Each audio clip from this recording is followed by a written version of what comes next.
मेरे पति ने मेरी हमेशा बहुत देखभाल की, खासकर जब उन्हें पता चला कि मैं बेटे को जन्म देने वाली हूँ।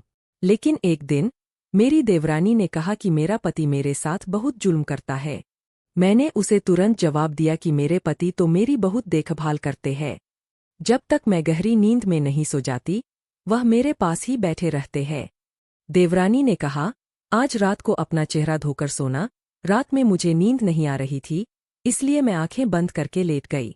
कुछ देर बाद मेरे पैरों तले जमीन खिसक गई जब मैंने देखा कि मेरा पति मेरा नाम लेकर किसी और से बात कर रहा था। मेरा नाम अंजलि है और मैं एक साइकेट्रिस्ट हूँ। मेरी उम्र 26 साल है और मैं एक खाते पीते अच्छे घराने से ताल्लुक रखती हूँ। मेरे घर में कभी पैसों की कमी नहीं रही। मेरी एक बड़ी बहन है जो डॉक्टर है और मेरे माता पिता चाहते थे कि मैं भी भविष्य में डॉक्टर बनूं, लेकिन मुझे साइकेट्रिस्ट बनने में ज्यादा दिलचस्पी थी। मैं शुरू से ही इंसान की मानसिक स्थिति को लेकर चिंतित रहती थी और अपने इस काम को बहुत शौक से करती थी। मैं एक हॉस्पिटल में काम करती थी और शाम में अपना एक प्राइवेट क्लिनिक चलाती थी। मेरे मरीज ज्यादातर अमीर लोग होते थे जो डिप्रेशन का शिकार होते थे। उन्हें दौलत की भरमार के बावजूद सुकून नहीं मिलता था और आखिरकार वे मेरे जैसे साइकेट्रिस्ट के पास अपने दिल का हाल बताने आते थे। मेरी जिंदगी बहुत अच्छे से चल रही थी क्योंकि इससे अच्छी खासी आमदनी हो जाती थी और दुखी इंसान की सेवा भी हो जाती थी। मेरे पापा चाहते थे कि अब मेरी शादी हो जाए। मुझे भी उनके इस फैसले से कोई एतराज नहीं था, इसलिए मैंने फैसला लेने का हक अपने पापा को दे दिया। जिस दिन मेरी एंगेजमेंट थी, उस दिन मैंने हॉस्पिटल से आधे दिन की छुट्टी ले ली और तेजी से घर जाने लगी। अचानक एक औरत मेरी गाड़ी के सामने आ गई और उसकी टक्कर हो गई। मैं घबराकर बाहर निकली और देखा कि उसकी टांग पर चोट आई थी और बाजू पर भी मामूली खरोंच थी। मेरा घर यहाँ से करीब था, इसलिए मैं उसे अपनी गाड़ी में बिठाकर घर ले आई। मेरी बहन ने उसकी ड्रेसिंग की और पेन किलर दे दी। मुझे नहीं पता था कि वह औरत कौन थी और उसे कहाँ जाना था। मेरी बहन भी जल्दी से तैयार होकर हॉल में मेरी मंगनी के लिए चली गई। जब हम घर वापस आए, तो वह औरत लॉन में सो रही थी। मैंने उसे उठाकर कहा, अब तुम्हारी पट्टी हो गई है, तुम अपने घर जा सकती हो। वह उठी और जाने लगी, लेकिन सुबह में ही बेहोश होकर गिर गई।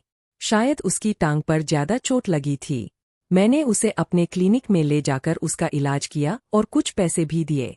वह औरत पूरी तरह खामोश रही। मैंने ड्राइवर से कहा कि उसे उसके घर छोड़ दे क्योंकि उसे मेरी गाड़ी से चोट लगी थी, तो मेरा फर्ज बनता था कि उसे सही सलामत घर पहुंचाऊं। मैंने वही किया, लेकिन मेरी माँ इस बात से बहुत नाराज हो गई।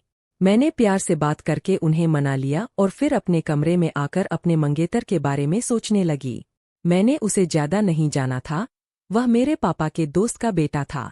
मैंने उसे पहली बार देखा था और वह शरीफ आदमी लगता था, इसलिए मुझे माँ और पापा की पसंद पर कोई शक नहीं हुआ। मेरी शादी 1 महीने बाद तय हुई थी। मेरी मंगनी के कुछ दिनों बाद की बात है, जब मैंने हॉस्पिटल में उसी औरत को देखा जिसका मेरी गाड़ी से एक्सीडेंट हुआ था। वह दवाई लेने आई थी। मैंने उसे अपने पास बुलाकर हालचाल पूछा और कुछ दवाई दी। वह कुछ दिनों तक आती रही और इसी दौरान मेरी उससे अच्छी बातचीत हो गई। फिर उसने आना छोड़ दिया और मैं भी अपनी जिंदगी में बिजी हो गई। शादी से पहले 2-3 बार मेरे मंगेतर से मुलाकात हुई। वह मुझे बहुत अच्छा लगा, या फिर शायद वह मेरे सामने अच्छा बनने की कोशिश कर रहा था। मुझे समझ नहीं आ रहा था। घर आकर जब मैंने अपनी माँ को यह सब बताया तो उन्होंने कहा, तुम बेकार ही उस पर शक कर रही हो। उसका पूरा परिवार बहुत अच्छा और शरीफ है। मैंने माँ की बात मान ली और सोचा जो होगा देखा जाएगा। मेरे माता पिता मेरे लिए जो भी करेंगे, सही करेंगे। जल्द ही मेरी शादी का दिन भी आ गया। पता नहीं क्यों, लड़कियों को शादी के नाम पर जो खुशी होती है, वह मुझे नहीं थी। मैंने खुश होने की बहुत कोशिश की, लेकिन किसी रोबोट की तरह ही विदा हो गई, जिसके अंदर कोई खुशी नहीं थी। लेकिन मेरे सारे एहसास अपनी ससुराल में कदम रखते ही जाग उठे। जब मैंने रस्म करते हुए एक लड़की को देखा, तो हैरान रह गई। वह वही लड़की अदिति थी जो मुझसे अस्पताल में मिलती थी, वही जिसका एक्सीडेंट मेरी गाड़ी से हुआ था। मैंने उसे देखते ही पूछा, तुम यहाँ? उसने कहा, मैं भी आपको यहाँ देखकर हैरान हूँ। आप इस घर की नई बहू है। मैं आपकी देवरानी हूँ। उसकी बात सुनकर मैं चौंक गई क्योंकि मेरी देवरानी तो कोई और थी, मेरे देवर की पत्नी। फिर यह लड़की कौन थी जो खुद को मेरी देवरानी बता रही थी? मुझे कुछ समझ नहीं आया। इससे पहले कि मैं अपने सवालों का जवाब मांगती, मेरे ससुराल वालों ने मुझे अंदर कमरे में ले गए। इस घर में जो कुछ हो रहा था वह मेरे लिए हैरान कर देने वाला था। पहले तो यह बात मुझे खटक रही थी कि बड़े भाई की शादी नहीं हुई थी और छोटे भाई की पहले हो गई थी। और अब मुझे पता चला कि मेरे देवर की 2 पत्नी है, और यह बात मेरी सास ने छुपा रखी थी। शादी की रात मेरा पति मेरे कमरे में आया। उसने मुझसे दुआ सलाम की और तहजीब से मेरे पास बैठ गया। यह देखकर मुझे खुशी हुई कि चलो, मेरा पति एक अच्छा और शरीफ आदमी है। मैंने उससे सबसे पहला सवाल अदिति के बारे में किया। मेरे पति ने बताया कि वह मेरे भाई की पहली पत्नी है। मैंने हैरानी से पूछा कि पहली पत्नी होते हुए दूसरी शादी की क्या जरूरत पड़ गई। मेरे पति ने कहा, मैं तो 1 महीना पहले ही विदेश से आया हूँ, इसलिए घर के मामलात के बारे में मुझे कुछ नहीं पता, ना ही मुझे किसी की पर्सनल लाइफ में इंटरफेयर करने का शौक है। अब तुम आ गई हो, खुद पता कर लेना। मैं मुस्कुराने लगी। मैं एक साइकेट्रिस्ट थी, लेकिन इस घर में आकर मैं खुद ही उलझ कर रह गई थी। इस घर के लोगों की हालत क्या समझती? मेरी हालत खुद उलझ कर रह गई थी। मेरी सास और मेरी देवरानी ज्यादातर अदिति पर जुल्म करती थीं। इस पर मुझे बहुत गुस्सा आता था। वह बेचारी सुबह सवेरे उठकर घर के काम करने लग जाती थी, लेकिन फिर भी घर का कोई भी आदमी उससे सीधे मुंह बात नहीं करता था। वह बेचारी बहुत सीधी सादी थी, किसी के आगे अपनी जुबान नहीं खोलती थी, लेकिन उसका पति भी उसे कुछ नहीं समझता था। मैंने अदिति से पूछा कि आखिर यह सब क्या है? तुम्हारे पति ने तुम्हारे होते हुए दूसरी शादी क्यों कर ली? वह रोते हुए कहने लगी, मैं आतिश की बचपन की मंगेतर हूँ, लेकिन वह किसी और को पसंद करने लगा, इसलिए मुझसे शादी से मना कर दिया। मैं एक अनाथ थी, इसलिए मेरी दादी ने मेरी देखभाल करने के लिए मेरी शादी जबरदस्ती इस व्यक्ति से करवा दी थी। लेकिन इस व्यक्ति और उसकी माँ ने मुझे कभी अपना नहीं समझा। मेरी दादी के निधन के बाद इसने अपनी पसंद की लड़की से शादी कर ली। जब से मेरी शादी हुई है, मैं इस घर में नौकरानी की तरह ही रह रही हूँ। मुझे इन सब चीजों की आदत हो गई है। अदिति की कहानी सुनकर मुझे उससे बहुत सहानुभूति हुई और हम अच्छी दोस्त बन गए। मेरी सास और मेरी दूसरी देवरानी को यह बिल्कुल भी पसंद नहीं था, मगर मुझे इसकी कोई परवाह नहीं थी। जब मैं अपने क्लिनिक से थकी हारी शाम को घर वापस आती, अदिति मेरे लिए गरम खाना लेकर आती। सुबह में मेरे कमरे की सफाई भी वही करती थी। मैं अपनी शादी के बाद खुश थी, लेकिन कुछ दिनों बाद मेरे पति का व्यवहार बदलने लगा। वह छोटी छोटी बातों पर मुझसे लड़ने के बहाने ढूंढने लगे। एक दिन जब मैं अपने मायके गई और वापसी पर मेरे भाई का दोस्त मुझे घर छोड़ने आया, तो मेरे पति को यह पता चला और वह मुझ पर शक करने लगे। मैं समझ नहीं पा रही थी कि मेरे पति का ऐसा व्यवहार क्यों हो रहा है। अदिति ने मुझे बताया कि मेरी सास मुझे मेरे पति के खिलाफ भड़का रही है, मगर मुझे यकीन नहीं हो रहा था, क्योंकि मेरी सास ने अभी तक मेरे साथ कुछ अच्छा नहीं किया था, तो कुछ बुरा भी नहीं किया था। फिर वह ऐसा क्यों करेगी? इन्हीं दिनों मुझे पता चला कि मैं गर्भवती हूँ। मेरी सास ने अपनी सारी बातें भुलाकर मुझे गले से लगा लिया, क्योंकि उनके परिवार को पहला वारिस देने वाली थी। उनका रवैया मेरे साथ बदल गया था। उन्होंने मुझे अदिति से दूर रहने के लिए कहा, लेकिन मुझे अदिति पर पूरा विश्वास था। वह एक सीधी सादी लड़की थी जिसने मुझे अपनी दोस्त बना लिया था और मुझसे अपने दिल की बात कहती थी। मेरे पति को जब यह खबर मिली कि वह पिता बनने वाले हैं, तो वह बहुत खुश हुए। वह मेरे लिए रोज अच्छे गिफ्ट लेकर आते और मुझसे माफी मांगते। मैंने भी उन्हें माफ कर दिया, क्योंकि उन्होंने अपनी गलती का एहसास कर लिया था। मगर एक बात मुझे खटक रही थी कि पहले मेरे पति को क्या हुआ था? किसने उन्हें मेरे खिलाफ भड़काया था? अदिति ने या फिर मेरी सास ने? क्योंकि अदिति तो शुरू से ही मेरे साथ अच्छा व्यवहार कर रही थी। कुछ दिन बाद मुझे यह राज भी पता चल जाएगा कि इन सब के पीछे कौन है। मेरा पति मेरी बहुत देखभाल करने लगा। घर का माहौल भी बहुत अच्छा हो गया था, मगर मैं कुछ दिनों से देख रही थी कि अदिति कुछ परेशान रहती है। उसने मुझे बहुत ही ठंडे अंदाज में मुबारकबाद दी थी। मुझे उस पर शक होने लगा कि वह मेरे बारे में कुछ गलत कह रही है। मैंने अदिति पर नजर रखनी शुरू कर दी, मगर वह मेरे खिलाफ कोई साजिश नहीं कर रही थी। एक दिन मैंने अदिति से पूछा, तुम इतनी परेशान क्यों हो? उसने कहा, भाभी, मैं अपने लिए नहीं बल्कि आपके लिए परेशान हूँ। उसकी बात सुनकर मैं चौंक गई। उसने कहा, आपको मेरी बात पर यकीन नहीं होगा। यह कहकर वह चली गई। मैं सोचती रह गई कि आखिर वह ऐसी सीरियस बात क्यों कर रही है। इसी बीच मेरे साथ एक अजीबोगरीब हादसा हुआ। मेरे पेट में दर्द होने लगा। मेरी हालत बहुत खराब हो गई। भगवान का शुक्र था कि मैं हॉस्पिटल में ही थी। डॉक्टर ने कहा कि तुमने कुछ गलत खा लिया था जिसकी वजह से तुम्हारा मिसकैरेज होते होते बचा है। यह सुनते ही मैं सन्न रह गई। मैं वही खा रही थी जो मेरा पति अदिति या मेरी सास मुझे लाकर देती थी, और इन तीनों पर शक करने की तो मैं सोच भी नहीं सकती थी। मेरी सास जब से मेरी प्रेगनेंसी की खबर सुनी थी तब से मेरा बहुत ख्याल रख रही थी। मेरा देवर और देवरानी भी अपने काम से काम रखते थे। फिर यह हरकत किसने की, सोच सोच कर मेरा दिमाग खराब होने लगा। मुझे अदिति की बात याद आई। उसने कहा था कि वह मेरे लिए परेशान है। एक बार उसने मुझसे कहा था, भाभी अपना ख्याल रखा करो। मैंने उसकी बात को गंभीरता से नहीं लिया था। मैं घर चली गई और किसी को नहीं बताया कि मेरे साथ क्या हुआ है। मैं अदिति के पास गई और उससे पूछा, तुम क्या कह रही थी कि मेरे साथ कोई गलत कर रहा है। मैं सोच रही थी कि वह मेरी सास पर इल्जाम लगाएगी, मगर उसने जिसका नाम लिया सुनकर मेरे पैरों तले जमीन खिसक गई।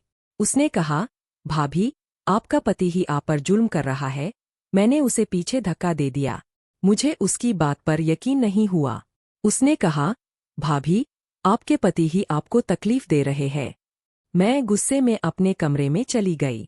मुझे उसकी बात पर बिल्कुल भी भरोसा नहीं हुआ। मेरा पति मेरे साथ ऐसा कैसे कर सकता है। वह इतना खुश है और मेरी इतनी देखभाल करता है। मैंने अदिति की बात पर भरोसा नहीं किया और उससे बातचीत बंद कर दी। एक दिन जब मैं हॉस्पिटल जा रही थी, उसने कहा, भाभी आपको मेरी बात पर भरोसा नहीं है, लेकिन सच यही है। आपका पति ही आपको तकलीफ दे रहा है। वह यह बच्चा नहीं चाहता। मैंने उसे खुद फोन पर बात करते सुना था। अदिति रोते हुए कहने लगी, भाभी मेरी बात का यकीन करो। मैं झूठ नहीं बोल रही। मुझे आपसे झूठ बोलकर क्या मिलेगा। मैंने सोचा, उसे मेरे पति के खिलाफ झूठ बोलकर क्या मिलेगा, उसका क्या फायदा होगा। मैंने कहा, ठीक है, मैं अपने पति पर नजर रखूंगी। मैंने अपने पति की हर हरकत पर नजर रखनी शुरू कर दी, लेकिन मुझे ऐसा कुछ नहीं मिला जिससे मैं उस पर शक करती। वह मेरी देखभाल करता रहा, मेरे लिए रोज नई चीजें लाता। उसने अपने बच्चे के लिए शॉपिंग भी शुरू कर दी थी। मैंने छुट्टी वाले दिन भी उसे कहीं जाते नहीं देखा। उसका फोन भी चेक किया, सब ठीक था। शायद अदिति को गलतफहमी हुई होगी। मैंने उसे सख्ती से कहा कि आज के बाद मेरे पति के खिलाफ कुछ भी मत कहना। मैंने उसे गुस्से में यह सब कहा तो वह रोने लगी। कहने लगी, भाभी तुम तो मुझे घर में आने से पहले से जानती हो, मेरी आदतों को अच्छे से जानती हो। मैंने कभी अपने पति और सौतन के खिलाफ कुछ नहीं कहा, तो तुम्हारे पति के खिलाफ क्यों बोलूंगी। मैं सच कह रही हूँ, वह तुम्हें धोखा दे रहा है। अगर मेरी बात पर यकीन नहीं है तो आज रात अपना मुंह धोकर सोना, तुम्हें सारी सच्चाई पता चल जाएगी। मैंने कहा, ठीक है, तुम्हारे कहने पर मैं यह भी कर लेती हूँ। रात को जब मेरे पति घर आए, मैंने अपना मुंह धोकर बिस्तर पर लेट गई। वह रोज की तरह मेरे पास बैठकर मेरा सर दबाने लगे। मैंने अपनी आंखें बंद कर लीं ताकि उन्हें लगे कि गहरी नींद में सो चुकी हूँ, लेकिन आज मैं सो नहीं पा रही थी। मैं जाग रही थी ताकि अपने पति का राज जान सकूं। कुछ देर बाद मैंने अपने पति को एक इंजेक्शन तैयार करते हुए देखा। उसने वह इंजेक्शन पानी में डाल दिया। मेरी आदत थी कि मैं रात में अक्सर उठकर पानी पीती थी। वह सोने के लिए लेट गया। मैं जाग रही थी और हैरान हो रही थी। अचानक से फोन की घंटी बजी। उसने कॉल रिसीव की और कहने लगा, हाँ मुझे याद है, सुबह 10 बजे मैं पहुंच जाऊंगा। अब मैं उसके सोने का इंतजार करने लगी। जब मुझे लगा कि वह सो चुका है तो मैंने जल्दी से उठकर डस्टबिन से उस इंजेक्शन की डिब्बी निकालकर उसका नाम पढ़ा। मेरी आंखों के आगे अंधेरा छा गया। अदिति सच कह रही थी। मेरा पति मुझे धोखा दे रहा था। वह रोजाना मुझे ऐसी दवाई देता था जिससे मैं गर्भपात कर लूं। एक पिता ऐसा कैसे कर सकता है। इतनी निर्दयता कैसे हो सकती है। मुझे यकीन हो गया कि वह रोज मुझे सोने के बाद यही दवाई देता था। आज की पूरी रात मेरी यही सोचते हुए गुजरी कि वह मेरे साथ यह सब क्यों कर रहा है। क्या उसकी जिंदगी में कोई और औरत है। यही वजह हो सकती थी। सुबह जब मैं उठी, अदिति सबसे पहले मेरे पास आई और पूछने लगी, भाभी आपको कुछ पता चला? मैंने अफसोस के साथ हाँ में सिर हिला दिया और कहने लगी, वह पता नहीं मेरे साथ यह सब क्यों कर रहा है। अदिति बोली, भाभी, किसी औरत का चक्कर लग रहा है। मैंने उन्हें अक्सर फोन पर बातें करते हुए देखा है। मैं काफी रात तक किचन में काम करती रहती हूँ। आपके सोने के बाद वह लॉन में आकर घंटों बातें करते रहते थे। इसलिए तो मैंने आपसे कहा था, चौकन्ना रहो। अब मुझे समझ में आ गया था कि मुझे क्या करना है। सुबह 10 बजे से पहले जब मेरा पति घर से निकला, तो मैं भी उसके पीछे पीछे गई। वह एक रेस्टोरेंट में गया और वहां एक लड़की से मिला। उसने मेरे पति को देखकर हाथ हिलाया। यह देखकर मेरा दिल टूट गया। मैं उन दोनों के पास गई तो उनके चेहरे का रंग उड़ गया। मेरा पति कहने लगा, तुम यहाँ? मैंने उसे नजरअंदाज करते हुए उस लड़की से पूछा, क्या तुम जानती हो कि यह आदमी शादीशुदा है? उसने डरकर सिर हिलाया और कहने लगी, हाँ, मुझे पता है। मैंने उससे कहा, तुम्हें शर्म नहीं आई मेरे पति के साथ चक्कर चलाने में? मेरा पति घबरा गया और कहने लगा, तुम गलत समझ रही हो। ऐसा कुछ नहीं है। मैंने उसकी कोई बात नहीं सुनी और रोते हुए वहां से चली आई। मुझे समझ नहीं आ रहा था कि अब क्या करूं। अदिति मेरे पास आई और कहने लगी, भाभी, आपको कुछ दिनों के लिए अपने मायके चले जाना चाहिए। आपके पति को भी पता चले कि आप नाराज हैं और वह आपसे माफी मांगे। मैंने अपना सामान पैक करना शुरू कर दिया। जब तक मेरा पति घर आया, मैं अपने मायके चली गई थी। मुझे पूरी उम्मीद थी कि वह मुझे मनाने आएगा, लेकिन 2 हफ्ते गुजर गए, कोई खबर नहीं मिली। मैंने भी गुस्से में उसे फोन नहीं किया। एक दिन मेरी तबीयत खराब हुई तो मैं अपने कजिन के साथ अस्पताल गई। वापसी पर हमें भूख लगी तो हमने रेस्टोरेंट में खाना खाने का सोचा। वहां मैंने अपने पति को अदिति के साथ देखा। यह देखकर मेरे पैरों तले जमीन खिसक गई। मैंने अदिति को फोन किया और पूछा, तुम कहाँ हो? उसने कहा, भाभी, आपके पति के साथ बाहर हूँ। घर में उनसे बात नहीं कर सकती, इसलिए बाहर आई हूँ। मैंने फोन काट दिया और खुद पर शर्मिंदा होने लगी कि मैंने अदिति पर शक किया। 1 महीना गुजर गया था, मगर ससुराल वालों की कोई खबर नहीं थी। मम्मी ने कजिन को बुलाया और कहा, जाओ, बहन को छोड़ आओ। मैं उसके साथ ससुराल गई। वहां कोई नहीं था। मैंने अपने कमरे का दरवाजा खोला तो देखा कि मेरे पति ने अदिति के हाथ पकड़े हुए थे और कह रहे थे, तुम अपने पति से तलाक ले लो, हम दोनों शादी कर लेंगे। मैंने तालियां बजाई और कहा, मेरे पीठ पीछे यह सब चल रहा था। अपने पति से ज्यादा मुझे अदिति पर गुस्सा आ रहा था। उसने मुझे धोखा दिया था। वह मुझे देखकर डर गई और जाने लगी। मैंने उसका हाथ पकड़कर रोका और कहा, तुम कहाँ जा रही हो? सारा खेल तो तुमने ही शुरू किया है। अब सच्चाई बताओ। शोर सुनकर मेरी सास और देवर भी आ गए। मैंने कहा, पूछिए इस अदिति से कि वह मेरे पति के कमरे में उसके हाथ में हाथ दिए क्या कर रही थी। अदिति सीधी खड़ी हुई और कहने लगी, तुम्हारा पति अब तुम्हारा नहीं रहेगा, यह तुम्हें तलाक दे देगा। मैंने कहा, तलाक तो मैं खुद लूंगी, मगर पहले तुमसे पूछना चाहूंगी कि मेरा घर क्यों बर्बाद किया। मेरे पति गुस्से में चिल्लाते हुए कहने लगे, तुम्हारा घर अदिति की वजह से नहीं बल्कि तुम्हारे इस आशिक की वजह से बर्बाद हुआ है, जिसके साथ तुम इस वक्त खड़ी हो। उसने मेरे साथ आए कल रात को देखकर कहा। मैं दंग रह गई कि वह यह क्या कह रहा है। ऐसा कैसे सोच सकता है। मैंने एक नज़र उसको देखा और अपने कजिन का हाथ पकड़कर कहा, जिसके साथ तुम मुझे जोड़ रहे हो वह मेरा भाई है। सुनकर मेरे पति ने भी यकीन से अदिति को देखा जो नजरें चुरा रही थी और कहने लगा, मगर अदिति ने तो कहा था। अब मुझे सारा खेल समझ आ गया था।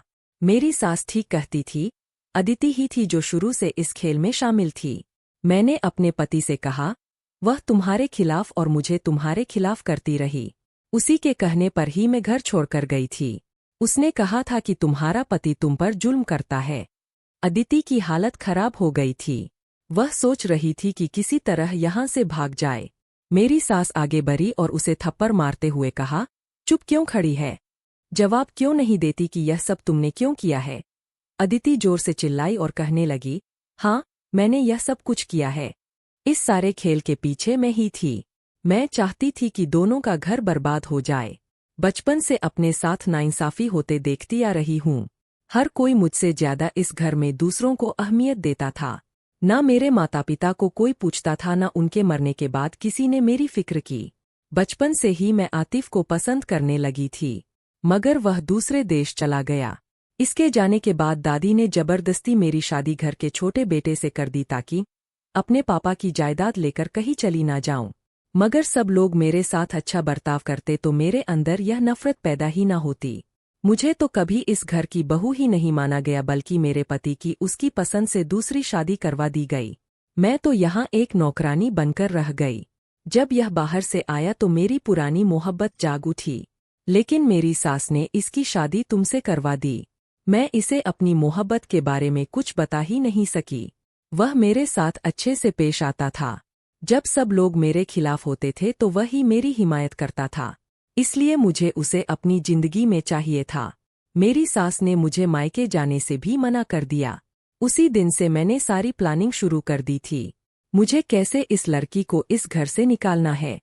मैंने जानबूझकर इसकी गाड़ी से टकराई थी और फिर हॉस्पिटल में भी जानबूझकर उसे मिलती रही ताकि हमारी अच्छे से जान पहचान हो जाए और वह मुझ पर आंखें बंद करके भरोसा करने लगे। जैसे ही अंजलि दुल्हन बनकर इस घर में आई, मैंने अपने प्लान पर काम करना शुरू कर दिया। उसे उसकी सास और सौतन के खिलाफ करना शुरू कर दिया। साथ ही मैंने आतिफ को भी उसकी पत्नी के खिलाफ करना शुरू कर दिया। आतिफ मेरी बात पर बहुत ज्यादा भरोसा करता था, इसलिए उसका मूड अपनी पत्नी की तरफ से खराब रहने लगा। मैंने उससे कहा कि तुम्हारी पत्नी अपने कजिन से शादी करना चाहती थी, इसलिए वह तुम्हारे साथ नहीं है। जल्दी ही मैं उसे उसकी पत्नी के खिलाफ इतना भड़काने लगी कि वह अपनी पत्नी को तलाक दे देता। लेकिन इससे पहले ही अंजलि की प्रेगनेंसी की खबर मिल गई। अब वह अपने बच्चे की खबर सुनते ही यह सब कुछ भूल गया और अपनी पत्नी पर पहले की तरह भरोसा करने लगा। यह देखकर मुझे लगा कि यह सब कुछ खत्म हो गया है, इसलिए अब मैंने सोचा पत्नी को उसके पति के खिलाफ करना पड़ेगा। मैंने अंजलि से कहा कि तुम्हारे पति तुम पर जुल्म करता है। मैंने बीच में एक दो बार उसे गलत दवाई भी खिलाई थी ताकि उसका बच्चा मर जाए और उसका पति गुस्से में उसे छोड़ दे, लेकिन वह बच गई। इसलिए मैं बराबर कोशिश करती रही कि उसे उसके पति के खिलाफ कर दूं। फिर एक दिन मैंने जानबूझकर गलत इंजेक्शन आतिफ को दिया और उससे कहा कि रात को अपनी पत्नी के पानी में मिला देना, डॉक्टर ने कहा है। और दूसरी तरफ मेरे कहने पर अंजलि उस दिन जागती रही और उसने अपनी आंखों से अपने पति को वो इंजेक्शन पानी में मिलाते हुए देख लिया। उसका शक पक्का करने के लिए अगले दिन मैंने अपने दोस्त को आतिफ से मिलने के लिए भेज दिया। कह दिया कि उसे नौकरी की जरूरत है। मैं जानती थी कि अंजलि अपने पति के पीछे जरूर जाएगी और यही हुआ। अपने पति को एक गैर औरत के साथ देखकर वह घर छोड़कर चली गई। अब मेरा काम शुरू हुआ और मैंने हर मुमकिन कोशिश की कि आतिफ उसे लेने ना जाए। मैंने आतिफ से कहा कि तुम्हारी पत्नी कहती है कि वह तुम्हें डिवोर्स देकर अपने कजिन से शादी कर लेगी। मैंने धीरे धीरे उसके दिल में जगह बनानी शुरू कर दी और वह भी मेरी तरफ बढ़ता चला गया। लेकिन अब फिर से तुम लोगों ने मेरा सारा बनाया हुआ खेल खराब कर दिया। मैं तो उसकी कहानी सुनकर दंग रह गई। उसकी तन्हाई ने उसे नफरत करने वाला बना दिया था। उसकी सोच इतनी खतरनाक हो गई थी कि वह हर हद पार करने को तैयार हो गई थी। मेरे पति ने सबके सामने मुझसे माफी मांगी। मेरे कहने पर उसके पति ने उसे तलाक नहीं दिया। अब मैं उससे बहुत कटीकटी रहती थी और हमेशा ध्यान रखती रहती कि वह मुझे कोई नुकसान न पहुंचा दे। लेकिन कुछ दिनों बाद उसने खुद ही अपने पति से तलाक ले ली और अपने हिस्से की जायदाद के लिए मुकदमा कर दिया। हमने उसे उसके हिस्से का सब कुछ दे दिया और वह पता नहीं कहाँ चली गई। लेकिन मैं बहुत खुश थी कि उसका साया मेरी जिंदगी से टल गया था। अगर उसकी वजह से मेरा घर खराब हो जाता तो मैं कहीं की भी नहीं रहती।